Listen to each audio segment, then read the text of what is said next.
Good morning, everybody, whether you're on the East Coast, West Coast, or around the world. This is your Wednesday wrap-up, and, of course, I'm here with Mr. Yu and Herb. Good morning, gentlemen. Good morning, fellas. Morning. How are you guys doing? All right. Awesome, man. Awesome. 18 cups of already starting to flow. So, yeah, I'm ready. Yeah. All right. Baby. Coffee is slowly doing its work, so we'll be all right here. Right on. And if you're watching with us, grab a cup of coffee. Let's talk about some sports. All right. Well, obviously, the biggest thing in the sports world currently was the championship games, and of course, we got to rehash those a little bit. So the AFC game, you got the Ravens absolutely falling apart, and I didn't see that happening. I really thought the Ravens were going to be able to get that done, and I think it really showed.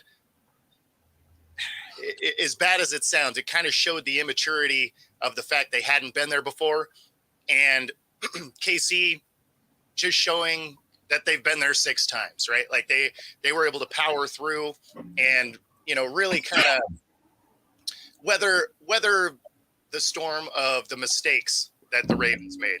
Obviously, the 3 turnovers were huge, but it's not like KC did anything special. So. What were your guys' take on this game? Because man, I definitely have some some issues with a lot of the things the Ravens did.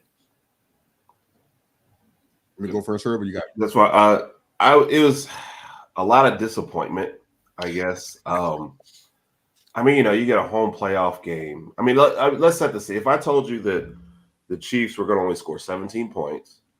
And they would not score a single point in the second half, like you're booking your trip to the Super Bowl, right? If you're Baltimore, if I told you that, if I guaranteed you that before the game, you're thinking, we got this, right? And then you see the way the game plays out, and it's just. And I went on a little soapbox last night when we were talking about this game because there's certain people out there who are like, oh, the games are rigged, and I even saw a comment. Somebody said they just don't want Lamar to go to the Super Bowl, and I said, are we watching the same game? It's like a lot of points I know that we've kind of talked about in various shows, like getting away from the running game, Yes. Not even attempting it. Neither one of your lead backs gets up to 5 carries. Like, what are they, 5 combined? Like, I don't even understand how that's a thing. There were 8 rushes to running backs. 8. All game for the number 1 rushing offense in the league. But we want to say it's other circumstances. No, and then you got to feel bad for the defense. Yeah, did you expect, Kansas City to make some plays here and there? Of course.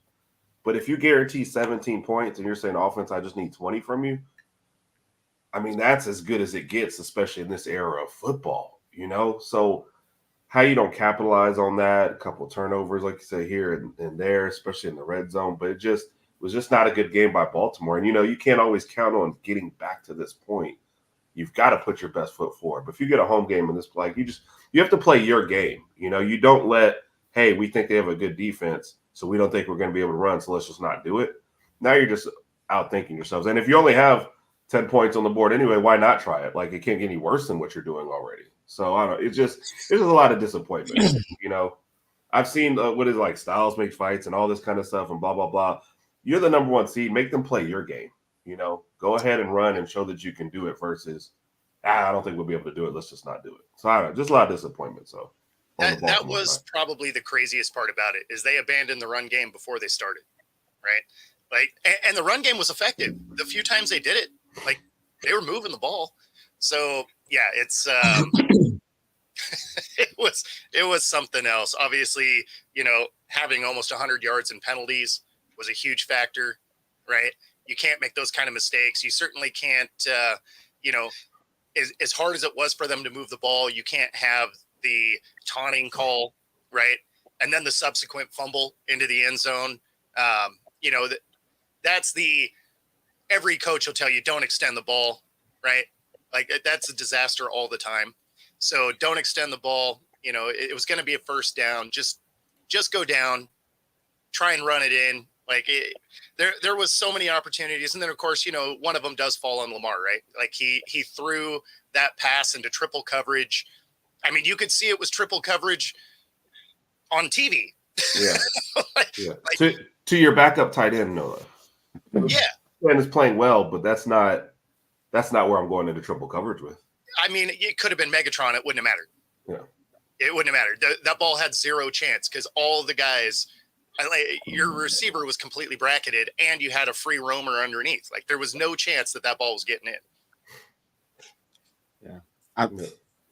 I'll just be rehashing what's already been said for the most part. And what we talked about for the past 2 days, and this is our third day, kind of. Yeah, exactly. Some of that stuff. But I mean, I haven't heard anybody mention it so far. We didn't talk about it that much on Monday either, but I think coaching's the issue here. I mean, we're talking about Lamar and that kind of stuff, but there's something going on here that kind of stems back to the coaching because, like Herb said, to Herb's point about the run game. I mean, they probably had, I think 89 yards total rushing. It's like they didn't even seem to even try. It's like I don't care if it hasn't been working at some point. These guys are human. They get tired. Yeah. These line guys get tired. They start having some lapses. You don't get away from it just because it didn't work for a few minutes. You keep rolling with that because playing against the Chiefs, most teams that beat them exercise ball control. The majority of the time, they usually beat them, maybe not in possession time, but definitely in controlling the ball and exercising the running game against them, wearing them down. That's kind of how they've won, any games that they beat against KC. And Baltimore should know that if you did any kind of scouting, any kind of research, and they got to rip in the running game, like you said, really early, Bo. That didn't make any sense to me. Those penalties were killers. It was like little league kids out here just doing dumb stuff. Standing over folks and whatnot, taunts. I'm like, you idiots. This could be as close as you get to the Super Bowl right here. And you sitting here doing this kind of stuff, giving up almost 100 with 95 yards, 8 penalties. Seriously, it's like that's not a coaching issue. I mean, something that has to be dealt with as well too. So those two things for sure. I just kind of just like they just kind of just they didn't do what they did best in the regular season. They got away from it. Changed their plans. I don't know why. They just changed what's been working all this time and got away from it. And now they're sitting here on the outside looking in now. So it's well, and the penalties, the two of them that really were killers was they had KC backed up, right? It was going to be third down. Kelsey gets into it. The third guy in, right? Yeah. You get the flag every time. Like you got to be smart in that situation. Yes. Like you can't do stuff like that. So then they get and you go in and headbutt. Like you were trying to make that as obvious as possible. Yeah. Well, and the ref was literally in the middle of it, right? Like he was already trying to break it up, and you bounce in like that. And I mean, you're getting that 15-yarder all day. Yeah. So Kelsey's smiling like, got him. Yeah. No, exactly. Like, right? But to Bo's point, has it always been this way? The last guy always gets the flag. Like you can argue this as much as you want. Every single sport, same thing. Last person gets the flag. Last person gets the penalty. Last person gets the call. 100%. Like nothing new there, right? Yeah. So it doesn't make any sense. So then they turn right around and get another penalty after that. So instead of having KC backed up, now they're at midfield. They're on a roll. Yeah. Right. And this one, you club him in the face. I was like, that's getting called, right? Yeah. Especially on the quarterback. Like, come on. That's a wrap. You can't go back-to-back penalties and give up 30 yards. Like, you're going to lose those games. You deserve to lose those games. So it was for someone that wanted the Ravens to win. That was 3 hours of just what are we doing? Yeah. Yeah. Just watching them bleed out. Oh yeah. Well, and they just kept hacking themselves apart. Like it's not like they cut themselves and they like slowly bled out. They're like, you know what? I don't need this leg. Like you're just like, that knife in your leg. Like, what are we doing here? So yeah, I mean, and of course, because Flowers, is terrible twice on the same drive, right? He does the taunting, right? Which was unwise. I mean, it was so dumb, right? Standing over him would have got it anyway, but you almost hit the guy with the ball spinning it. You throw the ball at a player, that's a 15-yarder every time. Yeah. Well, plus also shoving him down on the way up too. It was like, let me combine as many things as I can before I get the flag. I mean, I So- guess he's like, you know what? I'm going to get a 15-yarder, so I'm going to earn this 15-yarder. I'm going Right. to do all the things and then only get 15. Right. And you had done nothing up to this point, though. So I'm like, you're still losing. You've done nothing up to this point. What exactly are we taunting? Hey, we've had one good play. Like, how about just take the play and move on? Man. You're But not if you're winning. going to do that, you can't also be the guy to fumble at the goal line. Like, I need you to pick one of these mistakes that you're going to make and just stick with that. And the bet, I get the whole mentality at the end zone, like, reaching out, because I'd probably be that guy. But the way his momentum and body was carried, the worst was tackled at the 1. He might fly in there anyway, the way he's leaping. So it's like, you just made the very worst part of that, come true. Well, that's the thing, is you were going to have 1st and goal from the 1. Yeah. Right. And that's one of those Bill Belichick type things that he drove into his team like nothing else. Right. Is do not extend the ball. Coaching. Do not. Right. Protect the football. Yep. Right. Now, if it's fourth and goal and you're going for it, yeah, you extend. Right. Because you're losing the ball either way. Right. So, at that point, yeah, you extend. But if it's going to be 1st down or you have another down to keep going, you don't extend the ball. I mean, they teach that in every level of football, right? So it's, as soon as I saw that, I was like, oh, these guys are trying to lose. Like these guys are trying to go home. Like they got Cabo already booked. They did that earlier in the season. They're like, man, these tickets are non-refundable. Yeah. That was brutal. It was. I was pulling for them to win too. So that's why the whole thing, like you said, was just a disappointing afternoon. But I mean, Buffalo put up more of a fight, and you're just like, which one of your teams is supposed to be the better team here? Buffalo went out and played their game, and win or lose on it, at least they were, Josh Allen was Josh Allen out there. Just, I don't know. I either expected, I said this on the other one, I expected Lamar to take off for 100 yards, in the second half just to get something going. And I don't know, just like we were just stuck between what we should do and what we're actually going to do. And it was like, all right, we're just going to keep taking deep shots here when it's not really working. So I don't know. I mean, his most impressive play was catching his own pass that was tipped. Outside of that, you saw that and you're like, okay, maybe this is that momentum spark, right? You're like, oh, okay. And then they end up punting on that, and they end up punting on that drive anyway. Exactly. So, and it's like he actually needed to catch that and take it to the house is what he needed to do. Yeah. I know many aren't going to agree with this, but this is how I honestly feel.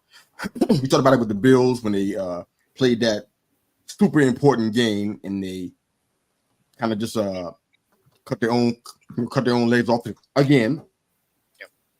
I feel the same way about the Ravens with this. It's like, how do you come back into a game against this team again if you have to play them again? It's like you can't. These opportunities they're kind of once in a lifetime, and maybe you'll adjust some stuff. Maybe you have the right personnel that'll make the right decisions, the right coaching decisions on the field that we didn't see this time. Maybe that's going to happen, but these chances are like there's no guarantee that the Ravens are going to come back and be in the same spot. I'm saying contracts, salary cap. Things change. Their division's getting tougher with health, with the two teams at least, right? So if Pittsburgh ever gets it right, that's a tough out. Burrow comes back, Cincinnati's tougher. If Cleveland gets the quarterback position figured out, your division's already getting tougher immediately. Absolutely. But the mental part is what I'm talking about, though. It's like, nah. How do you? Yeah, I mean, you can't do that kind of. You got to play it smart because this is like. Especially young players too. Sometimes they can't get out of their heads. I mean, a young player on Kansas City, who I don't even want to name, who can't get out of his own way. Mentally, he's fried. Everything he does is under super scrutiny, and he can't do anything right. He was on our team, now he's on KC, and now whose team's going to be on next? Yeah. What kind of mental mistakes they get baked in with these young guys. So this was an awesome chance for them to kind of break through some things that they were being criticized about. Now it's like, now what? You hope you can do it next year. You hope. Maybe. Yeah, I mean, the Browns getting their quarterback situation figured out, I don't feel super confident that that's going to be the thing. Right. You basically have to assume that Deshaun is going to become a superhero next year for this to work, right? Because he's got the guaranteed contract. They're not moving on from him. That he's their guy. And we did see him play good, right? He played really good in the one game where he got hurt. And he had a few games that were, okay. Right? Which is the best it gets, right? Yeah, and that's it. So it's like, you can't feel super confident unless somehow he just comes into next year and turns a corner. And not to say that he can't. I mean, we watched him in Houston, and he was awesome. But that that was some years ago now, and he had quite a few injuries, and of course, a couple of years of just not playing. So you don't feel like he's going to be as good as he was then, probably ever again, really. But I mean, he's going to have to play above where he was this year to be competitive. I mean, if you got Joe Flacco in the conversation for comeback player of the year, because Deshaun was so bad, they're like, look at what Flacco's doing with our team. Like that does not make me feel good about where you're at with a quarterback. And of course, Joe Burrow, stud, no doubt, right? Great quarterback, but they don't play defense there. And his offensive line, gets him hurt. So can he make it through a whole season? Maybe. So I think the Ravens definitely have a path to get back, but they do have a lot of contracts that are coming up. They're not going to get to keep everybody. Like they designed this season in the way of, we're pushing all the chips to the middle. Let's go. Right. Which seemed like a great bet. They played their worst football, it seemed like, beginning, middle of the year, and were kind of gelling at the end. I mean, going to San Francisco the way they did. I mean, it just seemed like this was it, and it feels like in the Kansas City game, the first time they got a little adversity, they just folded. I don't know any other way to put it, but Kansas City came out, kind of punched them, and they were just like, I don't know how to react to this. Let's just throw the ball out. I don't know. Well, I mean, that was the weirdest thing is they just immediately abandoned they decided we're just not going to play our game. Because it's not like they were super far behind at any point. Right? It was 17-10. Like this game was in hand the whole time. Yeah. So it's not like you were down by 30 and you're like, you know what? We're going to become one dimensional because we have to. Right. Like which is typically where you see that at. Exactly. Exactly. I mean, yeah, it didn't make any sense for it to go down the way it did, but hopefully for the Ravens, that they can get another crack at it. One of the questions that I was asked a couple of times this week already is, does it hurt Lamar's legacy? And I don't think it does, right? Everybody has gone up against Mahomes and lost at this point. So I don't think it really hurts his. It would have helped his a ton had he won that game, though. Right. Like that would have really propelled him forward. But I don't think it hurts his legacy that much. He did come into the playoffs, win a couple of games. So, it changes some of the narrative already. And, I mean, you have to look at this game and just be like, wow, this game plan was terrible. Yeah. I think for his legacy, I'm sorry, Mr. Yu, real quick.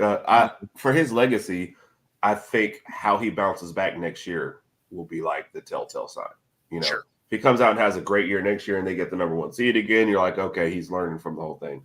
They flame out, if they have a bad year, or if he, it doesn't finish the year, then I think these two kind of get tied together, and it's like this was the beginning of the, a downturn for him. So sorry, I didn't mean to cut you off there, Mr. Yu. Good, man. But I'm looking at the number. I'm sitting there wondering, why was Flowers getting the ball so much? I didn't catch it during that time because I know they got Bateman, they got Beckham out there, they got some guys they can throw to. Aguilar, he had about 39 yards. So they got guys they can throw to. Likely been getting, he had a couple of receiving passes, 2 out of 6, I think 2 for 16, something like that. I'm like, why's the ball being? They forced him to throw the ball. Definitely didn't run the ball. Forced him to throw the ball, and that's where it went the majority of the time. Like, the Chiefs defense that good, or these guys can't separate? So that I'm only bringing it up because you said, they got a path to coming back to this again. I'm like, yeah, but not as currently constituted, because if these guys can't separate, if that's why Lamar couldn't get the ball to him, that's going to be a huge problem, because Rashad Bateman, his name has been listed under the potential column for a long time now. Yeah. Potential. Yeah. I think them drafting Flowers showed that little lack of faith in Bateman, to be honest. Yeah. So I don't think it was a lack of separation. It was the non-existent running game. So your defense gets to play back. Like, you don't even have to respect the running game because they weren't even attempting it. So when you look at that secondary, it became a very crowded area to try and throw the ball to. And like, you could be an amazing quarterback, as far as ball placement, and you wouldn't have been able to get that ball in. Okay. Just because those linebackers were able to play, kind of loose and free back there. They didn't have to respect the run because they knew you weren't even trying. Yeah. That makes sense. So yeah, I mean, they can do it the way they do it, but they'd have to use the game plan they used all year, where they lean in on that run game. Right. They make the passes they have to make. But I mean, I think if this game was a telltale sign of anything, it's if this team is one dimensional, they cannot get it done. Yeah. The thing is that they haven't done that the whole year, though. That's the whole thing, though. Yeah. We talked about that certain games every week. They weren't doing that the whole time. They should have been. The bus should have been more of an emphasis. Yeah. Way more, because you control the game that way. They weren't doing that. They were taking the whole games where they wouldn't even rushing that much. And I mean, they were still the number one rushing attack in the league, though. Yeah. I mean, like they got these shiny new toys for wide receiver, and they really wanted to show them off, but you still stay true to who you are. And to your point about it, I think I was reading, I think Barnwell was breaking it down on ESPN and saying virtually the same thing. They were kind of packed it in and had, basically all the intermediate stuff was kind of taken away because of how crowded the field was. So I think Flowers is more of the deep threat, was getting more targets for that reason. But everyone intermediate, I mean, you've got, what's your second best receiver is really a tight end, when Andrews out there or even when Likely's out there. So probably deep ball or nothing at that point. So speaking as an Alabama fan, we know how badly that can go at times. So Rodg's out here wilding out. If Swift was in the Lingerie Football League, what would she play? She'd be a quarterback. She does definitely 1,000%. Not big enough to take hits from them ladies. You can't pick the other one because they all have to kind of dirty joke attached to it. You can't say tight end or wide receiver. So quarterback is my default as well. I'll stay out of the gutter here. So quarterback without question. She's just not. She's not built to go take hits. I was friends. I was friends with a few of them here at the for the Seattle Mist, and those ladies are athletes. I don't think she would fare well. Notice how he just casually dropped that in there. When I was sitting out by my waterfall, drinking my coffee, me and some of the other ladies from the Lingerie Football League were discussing what position they all play. A buddy of mine was a coach. Okay. Hey, I ain't mad at you, Bo. I ain't mad at you. Let the name drop and continue. Okay. I didn't say his name. There, brother. I didn't say his name. The Mist. All right. The Mist. Oh, man. All right. So let's get into this NFC game. This is another disappointment. The Lions come in and just, man, yeah. So the one thing I don't actually hate on the fourth down situations, right? That's the game plan that's got him there all year. So I don't hate on that. The one that I didn't like was their rushing play late in the game that caused them to have to use a timeout that became ultimately a clock management issue. I didn't get that one at all. No, that one didn't make any sense. You pass there because the incompletes, if that's how it goes down, you kick the field goal. You don't have to do an onside kick then, right? You have your timeouts. Right. You still have the ability to try and kick it deep, play the field position game a little bit. You'd have to make them go 3 and out, but they had a defense that was capable of it. So, but for them to burn that timeout, it really just didn't give them a chance to do what they needed to do there. But it was definitely the story of two halves, though. Obviously, the Lions came out and dominated the first half, and then that third quarter, the rails just came off. They, they let them score. It was only field goal, but they let them down the field and score, and then they immediately turn it over in positive field position. And no, I thought the next one the failed fourth down after that. Well, they scored in the first half, yeah. No, I'm saying like after the score, right? They go down and kick a field goal. didn't Detroit go down and that's the first failed fourth down? Oh yeah, that's right. It was a drop pass, and then the next time through was the. So that's why. So and the reason why I said it is because when San Francisco comes out of the half and they go down and kick a field goal, I thought, okay, you're okay. You know, you took the first pledge. It was just a little jab, and then they're driving, and I'm thinking, okay, you're going to get points on this. You've kind of matched it. The game's in. And then you get a drop pass, and now it's like, uh-oh. And then, like you said, San Francisco down scores again, fumble, scores again, and then it was done at that point. So I think there was still a chance after the field goal, but momentum hadn't totally shifted because of the way they answered it. Yeah, but then it was over. Yeah, the fourth down drop was kind of rough. I mean, as good as they were running the ball, you know, because they ran on third down, so they were treating it as this is 4 down no matter what, right? And so they pick up 2 yards. It ends up being 4th and 2. I mean, that's something they easily could have just ran the ball there. Right. But I mean, the play design worked. The guy was open. It hit him square in the hands. And, you know, in the post game, Goff was like, oh, I should throw a better ball. But if you watch it, no, that was a much better ball. Yes. I mean, maybe pick a different person, I guess, but you hit a wide receiver in the hands, that's your one job. You know, if you're gonna drop that, go play DB. It doesn't make any sense otherwise. So. Pretty much, yeah. And I even have with the third down run, they ran it with with St. Brown. I was like, I mean, I'd still rather just give it to one of my backs and see if I'm gonna get more than the 2 yards. But I mean, that's neither here nor there. But yeah, it's your wide receivers got to catch that pass. I mean, there's just no other way around it. So you got to reward your coach if he's going to be aggressive. It was 6 inches from being a perfect ball. Yeah. It's not like it was way out here off the fingertips, right? Instead of being here, it was here. You got to catch that. Yeah. You guys hit on it already, man. I mean, the Lions led 24-7 at the half. I mean, it kind of gave me some flashbacks of that Atlanta, New England Super Bowl. That's kind of what I thought about. That was not a good memory. They were up 21-3. Yeah. I drove from a Super Bowl party to drive home and said, oh, man, Pats are done. Falcons got this. On my way home, I live 7 minutes from the party. On my way home, these boys was already making a comeback. I'm like, this is the same thing that happened before. The difference here to me, though, I think they won the Niners won by 3 points, right? Yeah. That second fourth down attempt that they tried, that's the one I think that was the killer. They had 9 minutes and 52 seconds left, and they didn't go for it. Man, they went for it there rather than a field goal. I mean, to me, that was like you're back in the game. It's tied up if you hit the field goal, which they probably could hit. That's the question there, though, because that would have been a longer field goal, and their field goal kicker is not good. Their field goal kicker from 50 plus is 38%.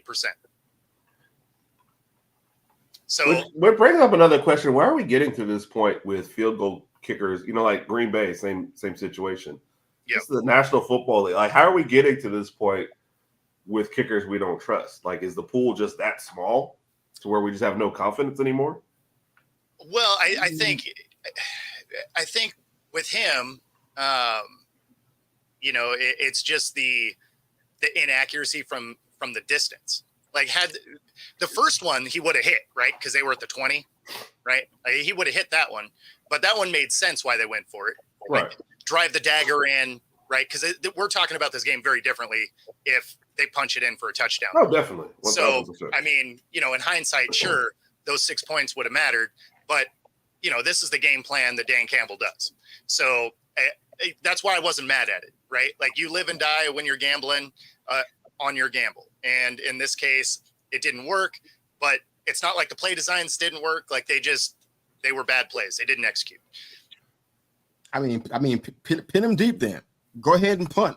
I mean, Stanford had the ball at the 2 minute mark. I mean, they had 11 play possession there, and they had about 46 yards in the air. They weren't doing a whole lot with that. They ended up having to make a field goal themselves. I mean, go ahead and get the sure points. To her point about the kicker pool, I don't know. It kind of feels like all the guys that have had those spots for so long, 8, 10, 12-year guys. now they right. Okay, now who do we get now? We're prepared for this. I mean, guys like Badgley have been bounced around from the Chargers. They kind of had multiple different jobs. They don't have that tenure. And all the guys that had that were, I guess, consistently good in their spots, they're gone. Guys like Buck are still there on KC, Tucker in Baltimore. When them guys leave, it's like, okay, who's going to replace him? Who's the next guy up? It's not going to be Young Koo. I mean, who's going to be the next guy that's going to be up? So it's like, that's going to be a weird spot because kickers win games. And you better be ready for that. And I don't know who the next stream of kickers are, young kickers coming in, but I noticed that, especially in the fantasy league, right before I left, after 15 years of playing, I said, these kickers, man, I'm relying on them to win games in my fantasy league sometimes. It's like, you just saw some of these guys miss easy stuff. I'm like, we're going into a whole different era of kickers. Is it good? So far, doesn't look that great, but we'll see though. Yep. Yeah. All right. So let's touch on this weekend's game. We got the Pro Bowl. Oh, wow. It's I'm old, I guess, because man, I don't really love the flag football action. I like that all the skills challenges came back. That's kind of cool. But man, like I miss the 90s, 80s, 90s Pro Bowls where they played football. Now, granted, it was after the Super Bowl and it was in Hawaii, and it was a whole different thing. But I don't know. We saw it for the first time last year, this flag football thing, and I mean, I guess in a way it was better because the Pro Bowl had evolved into something that was unwatchable. But it's still not great, in my opinion. Yeah, I think that's just been on the operating table for a long time. It's in the morgue now. It's kind of going. Like you said earlier on break, that they played after the Super Bowl. They had a little bit more intensity to go with it. They after in this nice location, all these blue skies and mountains, girls with leis on, dancing and whatnot. It was like a whole field, Guys out there playing, better than flag football. They were hitting each other and going after the quarterback. Like, why not? The season's over. Let's go ahead and get off. They had some kind of incentive. Now it's like, don't touch me. It's like it's a joke. Yep. So I can't get rid of Pro Bowl, man. I'm just not there, man. I watched it for years, man. Loved it, man. It's dead to me. It's like I don't know how to revive it. What can you do? You're seeing it in all the sports though. As the salaries go up, the All-Star games get worse and worse because nobody wants anything to happen. So. Yeah. You still have these incentives in your contracts for making the Pro Bowl, making the All-Star games or whatever. So guys still want that, that notoriety, but none of them will actually want to play in it. They don't really care. And it shows. So you're right. Yeah. I mean, again, I'm just old, I guess, because you're older than me. I wanted every snap ever. Right. Like I wanted to play ball. Yeah, but that's how, like I said, salaries go up, and now all of a sudden guys are like, I don't need to play this down. I'm good. And that's honestly what happened. It just seemed like, I don't know, I feel like you said, old for saying it. It's like they used to play for the love of the game, and now it's like, how am I getting my next contract? Yeah. So, yeah. All right, that's all the time we need to spend on the Pro Bowl because I won't be watching. So I'll probably have it on in the background. Maybe. I don't know. Yeah, that kind of mojo in my house. Sorry. Yeah. I don't know. Like it'll probably something else. I'm not doing that. It'll probably be on in the background. That's about as good as I can say. That's the most I can commit to at this time. Kinda, right? Like it's so but we did have some funny stuff happen at the college football ranks, the Louisville. I got the sound here. This is hilarious. Funny meaning sad, right? That's funny. Yes. Well, since we're talking about the state of players as they are today. Brother.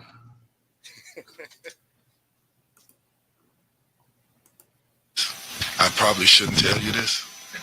We didn't have the tights that he wanted, so he didn't know if he wanted to play. Oh, yeah. What? You heard it. We didn't have the tights that he wanted, that we've never had for him, and he decided, I don't feel like I can go. That's what young people do. Oh, yeah. I don't even know. But he figured it out in the second half. He accepted the fact that we didn't have the tights that we've never had for him, and he played well. Next. Oh, yeah. So, I mean, there's a lot to unpack there because first off, you can't play because you don't have the tights you want that they've never provided for you, right? Like it's not like this is game one. Like you're into the season now, and you just don't know if you can go because you don't have some special tights. Like first, that's weird, and then on the other hand, as a coach, do you let him play or do you say like, you know what, you can't go, have a seat? Yeah. At some point, there's a whole bunch of bad stuff in this. This is a lot. I mean, I'm also surprised the coach tells this story too, though. By the way, this is like Kenny Payne is bringing the shade, but yes, that's going to come back on him for a couple of reasons. But one, with Louisville, they were the center of the basketball world for I don't know how many years it's been. Always in the deep in the March Madness. I mean, they had a name. They were number one ranked for a hot minute, 15th in the country. They had all the legacy that you want to have. They had it, and then they had the Patino scandal with the sex workers and the extortion deals. And then, I mean, you got this guy that you bring in who's a national champion in that same school in '86. You bring him as a head coach. I think he's 6-14 this year, 10-42 overall. I think it is. Probably gonna be last in ACC for the second straight season. They got eyes on him for March 31st to buy him out. I think it drops $2 million. They're gonna get rid of him. Mm-hmm. And so I think he's at the point that we playing with house money. He don't care. I think he knows that he's gone. He's playing with house money. He's saying whatever. That comment is somebody who said, you know what? I'm playing with house money. It don't matter. Nothing I can do can make things worse. So I'm gonna just go ahead and just do me. You know what I'm saying? Even the situation with Kalon Davis, the guy that they dismissed from the team. Now they're going back and forth saying, I didn't say I was going to the transfer portal. I didn't say I didn't want to stay at Louisville. The team is lying or they're making up stuff, false accusations. So this is just, I never seen a demise this quick, this emphatic in quite a while. Go from being number one in the country, I don't know how many years it was. Their name was always at the top of the college basketball sphere. And all of a sudden now you're down to the place where it's like, you got scandal all over the place. Young players talking about they don't have the right tights. Never had the tights to start with. Entitlement running rampant. It's like this is bad stuff right here. I mean, even the people who are covering the game, they can't even watch the games anymore. They've been covering it in love with Louisville all their whole life. And this is epic rock bottom. Beyond unacceptably bad. Hauntingly bad is the word they've been using. I'm like, wow, this is epic.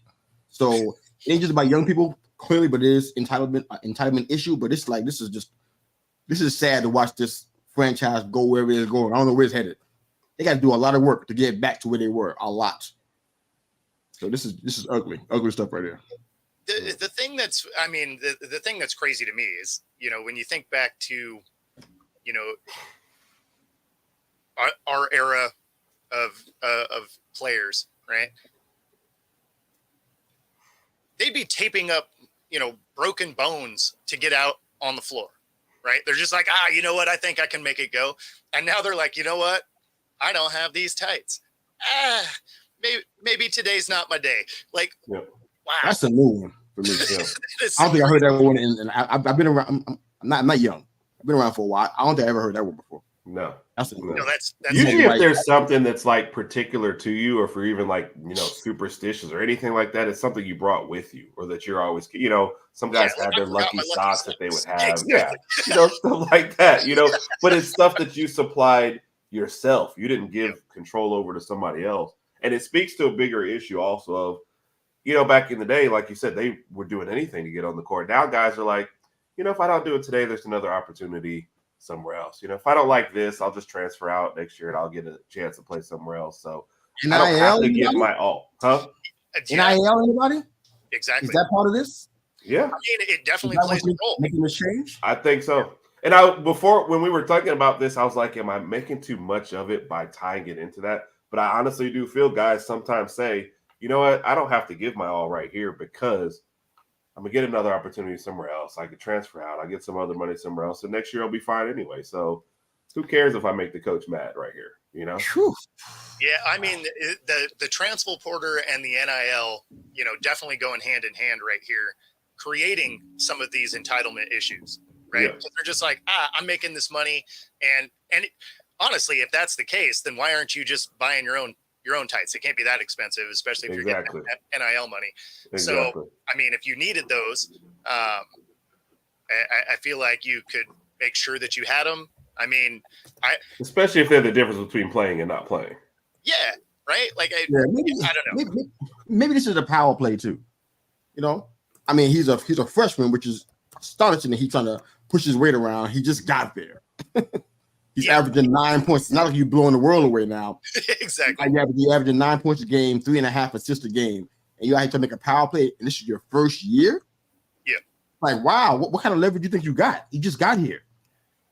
The team is like, what the record, 6-14? Yeah, something like that. You were on that team. I think their record is actually not terrible. Maybe I saw it wrong. It don't matter what the record is. I don't care if it's 10-0.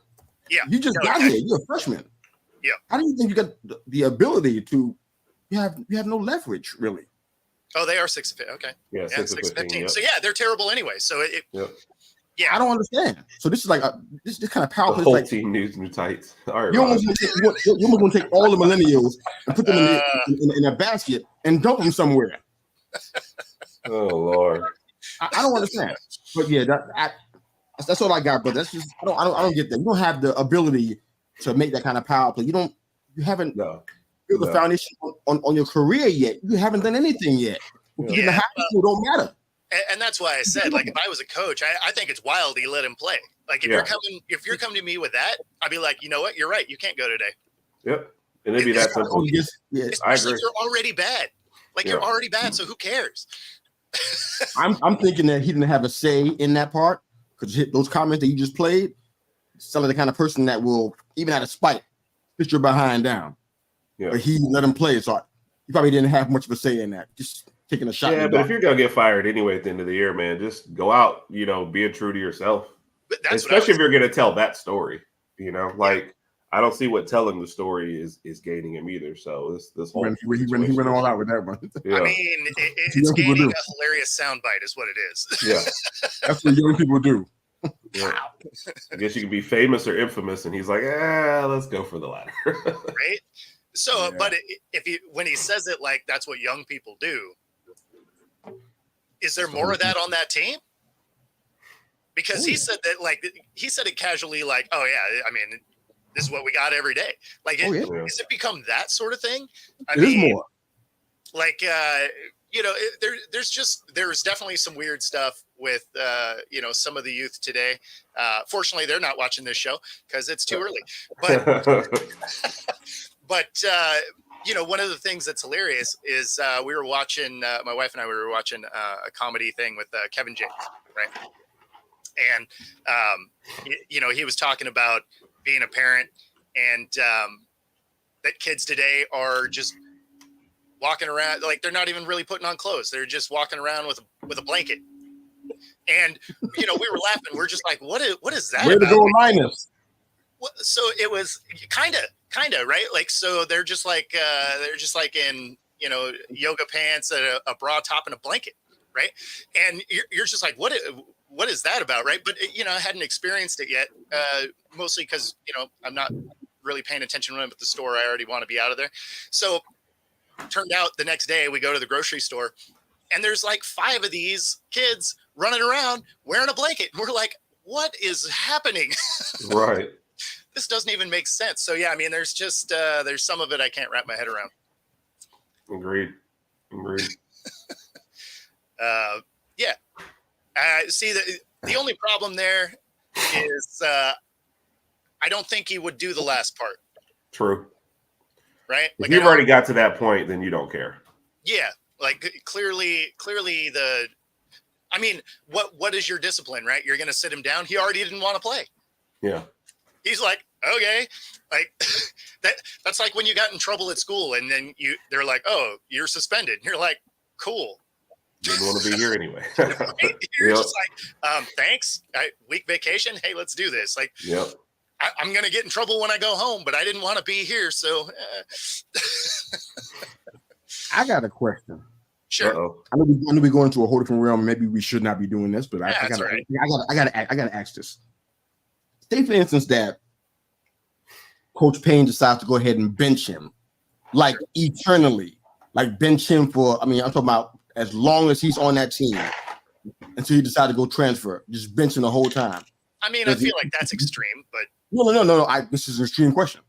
Does the NIL have any kind of room to recoup any of their money or rescind on the deal that they made with him or anything, or is wherever they gave him he got, and no matter what happens with him and how much he plays, he still gets to keep that money? And is that how that works? I don't know. As far as I know, yeah, you kind of get it. Like, I don't know that they're incentive based. Maybe there is. I don't know. I haven't seen one of these contracts in person, so I don't know what they look like. But I'm wondering I think on some of them they're cited 4-year contracts, and some of they're just getting like a 1-year deal. But that's about as far as my knowledge on that goes. So it doesn't matter how much you play, your production, none of that stuff. All you do is just be on a team and you get the money. I assume. I mean, again, I haven't actually seen these contracts. It'd be interesting to see how they're worded. Maybe there is some sort of incentive thing as far as like how you do, like if it was basketball related in this case, like maybe how you do in March Madness, right? Like maybe there's a bump in there if you make it to the Elite Eight or the Final Four, if you win the Natty, whatever, right? Like maybe there's like some bump up options in there. But as far as I know, yeah, I mean, they kind of get the money. It's it's an advertising contract. It's not necessarily a sports contract, right? Yeah. Because you can't get paid to play. You get paid for your image and likeness. Yeah. So they're paying for that regardless of what happens on the court. Like take the Tennessee guy that's getting in trouble right now. He signed a 4-year contract, and you got to assume if he's a great college player, he's only going to be there for 3 years anyway. So it doesn't seem to be based on how long you play or anything like that. It just seems to be based on giving you money for what you're doing. So, I mean, this guy's averaging 9 points. I can't imagine how big his deal was, but I have no idea anymore. I have no idea without doing a deep dive into everybody's contract. And honestly, like a lot of these terms aren't supposed to be public knowledge, I don't think either. Well, so that's the thing is they're not like a sports contract, right? Like it's a private contract. So anytime I've tried to look it up, there's been really no information, but it would be cool to see some of these get released and see what they look like. But I wonder if there's NDAs that are attached to them, right? So that they can't necessarily show what all is included. What's going on, because you don't see a whole lot of it come out. But I think about, like, to kind of to your point, like with college football, the guys who transfer like December 1st, what was your NIL deal? And were you, did you have one foot out the door the entire time? So it's I don't know. It would definitely be interesting to find out more about it. Yeah, just curious. Yeah, absolutely. All right. So what did you guys think about Ben Johnson returning to Detroit? He really looked at other guys and went, He wanted a ton of money. Okay. He wanted more than Harbaugh got. Wow. Right.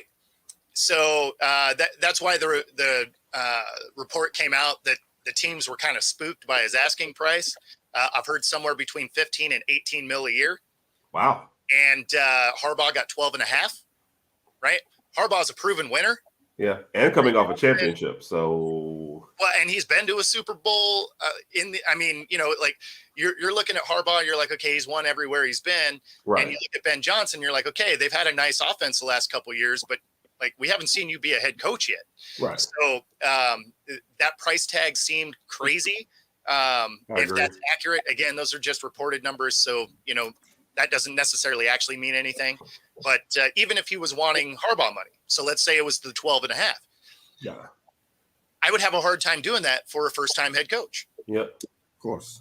I figured that, I heard numbers like 15 million a year. I'm like, yeah, that's not going to happen for you, pal. No. So he backtracked, talking about how you want to give another shot at the Super Bowl with the Lions. Yeah, nice save, pal. But at the end of the day, man, I think one of the biggest things is now Seattle has to do something different because they were probably thinking about him. He might have been their front run, I guess. Not looking at Mike McDonald now. Exactly. Well, it sounded like he might have been the front runner. Mike McDonald. McDonald, you think so? Yeah. Anyway, sorry. Doesn't look that way in some of the chatter, but that's fine. They might have the guy they want now and have to worry about it, but aside from that, no, scratch that. The Commanders ready to sign him, not the Seahawks. So the Commanders were already. I seen some stuff in print, a couple of articles. They said they were as soon as the Lions season was done, he was their guy. So they're the team that has to backtrack a little bit and find out what they're going to be doing. We heard some stuff about Dan Quinn, but I'm like, he's a fallback option for sure because Johnson was definitely the front runner in that situation. But since he went back to Detroit, it's not an issue anymore. So surprised a little bit, but surprised by that money he wanted. That's the biggest shock. I'm like, really? Yeah. Based on okay. That's that I want to sign that contract, and if I get fired in 3 years, I'm good kind of money, or quick leash kind of money. That's what that is. Yeah. That's what that is. How you go in? I mean, I commend him. I guess that's that Dan Campbell school of coaching, like go big or go home. So no. Worst they can say is no. Right? So, yeah, I mean, it would have been really interesting had he came to Seattle, because Washington is definitely going to be a different atmosphere than the Seahawks will be. Because for Washington, you're going to have some time, right? You're rebuilding that whole team, right? They got a couple of pieces around the team, but for the most part, you're building a team, you're building a coaching staff, like you're doing all of the things. In Seattle, you have to still, build a coaching staff, but you're going to have a lot of pressure to be good right now, right? Because you have a team that has a lot of young talent, and you're coming from successful coaching, right? You go from Mike Holmgren to Pete Carroll. Both of them got the team to Super Bowls. They've been to a bunch of playoff games. So you have a team that's essentially, the way it's assembled, been in the playoffs, right? They went last year, is good enough to win. And then you look at, if you come in and you just flame out with the roster we have, how patient is this team going to be? Certainly how patient will the fan base be? Like if it's Washington, they're like, we understand we're going to be bad. But you're coming from a championship pedigree in Seattle to what are you going to do? Because your roster can win. So I feel like there would have been a lot of pressure. And then if you're getting $15 million a year and you're bad, man.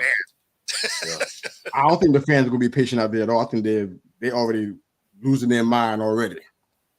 It's already happened. They had so many opportunities at the Apple with the talent they brought to the team. Them fans I know a few of them, good buddies of mine. They're not patient about this whatsoever. Yep. They want to compete in this division at the very least to get out of the cellar, at least being second or third place in the division. They're not ready for another 5 year. None of them want that, I don't think. Yeah. So they're pretty antsy right now. It's been a long time. The roster doesn't support waiting either. I mean, the whole Snyder thing didn't help either. So that was another a nightmare scenario. Yeah, there's a lot going on here. And as time goes on, it kind of feels worse and worse. Now our position coaches are all gone. I mean, you got to build an entire staff. And at this point, I mean, you knew you were going to have to some degree, but now we're sitting here. We still don't have a head coach. I know that Schneider flew out to meet with McDonald's. So, I mean, he didn't even make him come here. He flew to him. So, I mean, who knows? But I don't know. It's going to be interesting to watch. I hope they get it figured out. It's definitely going to be telling as far as, Schneider's legacy, right? Like, we know he can help pick talent, but can he build a coaching staff? Can he build a team? We're going to find out soon, I guess. But yeah, that one was crazy. I'm not surprised that Belichick doesn't have a job yet, though. Yeah, I'm not either. That one, he's got to change a culture wherever he goes. It takes time to do that. How many years are you signing this guy for? Right. I thought that was the biggest thing. Yeah. Snyder was pumped out of ownership, so he ain't on him no more. It's on Josh Harris and the rest of the crew. So they got to get out of the shadow of what Snyder did while he was owning that franchise. But they got a lot of work ahead of them. A lot. They got talent now. Don't get me wrong, but they got a lot of work ahead of them. Honestly, on Belichick, I was surprised that he was ready to jump right back into another one that quick. I guess once it's in your blood, you want to stay in it. But he's so close to the so close to, some ego-driven awards, right? Like the winningest coach ever. He's close enough that, if I was him, I'd be like, man, let's go get that, right? Like you don't want to be this close and then just be like, man, I'm good.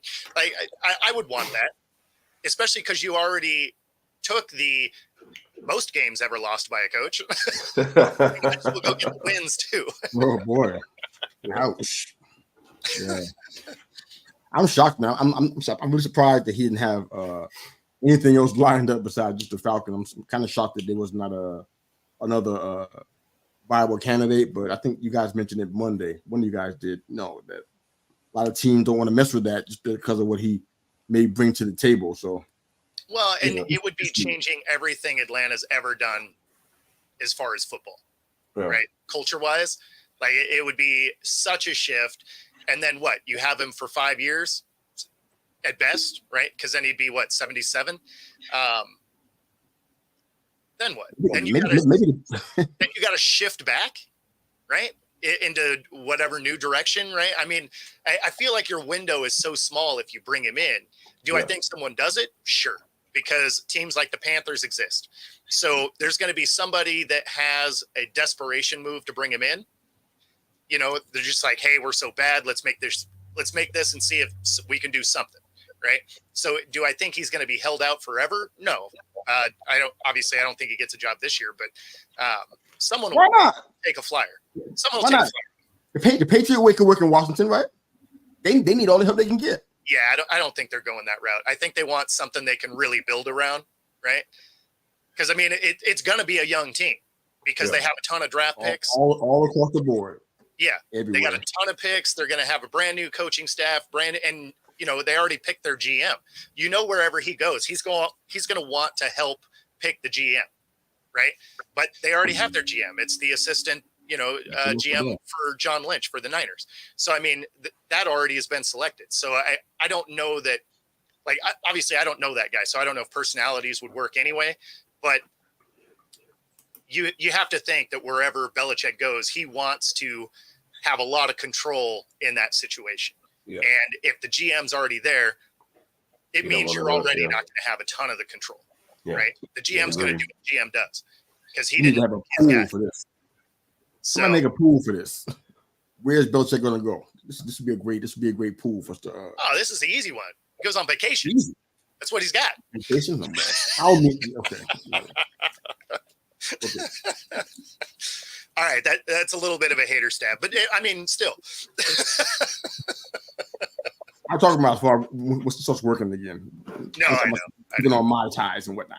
I mean, he could end up with the Browns, or I mean, not the Browns, but the Bears, right? Because Eberflus is getting fired next year, probably. He did that before, did he not? Isn't that part of his background with Cleveland? Yeah, he started off in Cleveland.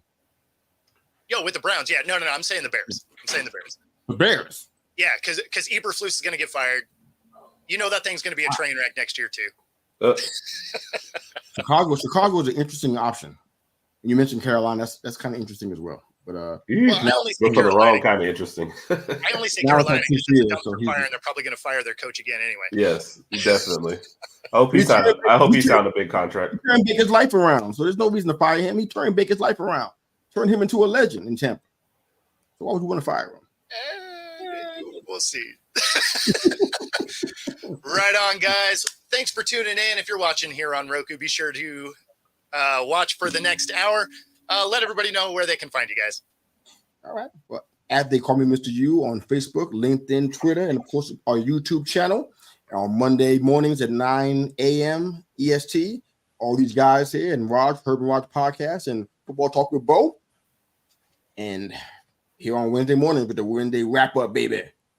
Yeah. And you see that on Twitter, Rodg Herb, and then you can Herb and Rodg podcast on YouTube and on Spotify and anywhere else you find podcasts. You can find all our videos. All right. For myself, Mr. Yu and Herb, take it easy, guys. Have a good morning, guys.